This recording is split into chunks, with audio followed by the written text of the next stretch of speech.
గోనెగండ్ల మండలంలో ఉన్నటువంటి ప్రభుత్వ ఆసుపత్రి పనితీరు బాలేదని ప్రజల నుండి కంప్లైంట్స్ వచ్చిన దృష్ట్యా ఈరోజు వచ్చి మేము గోనెగండ్ల హాస్పిటల్ను పరిశీలించడం జరిగింది.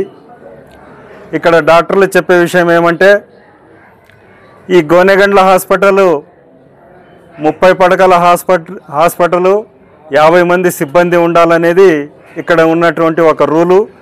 దీన్ని రాష్ట్ర ప్రభుత్వము ఆసుపత్రి స్థాయిని కుదించి కేవలము 10-12 మందితోన కాలం నెట్టుకొస్తుంది.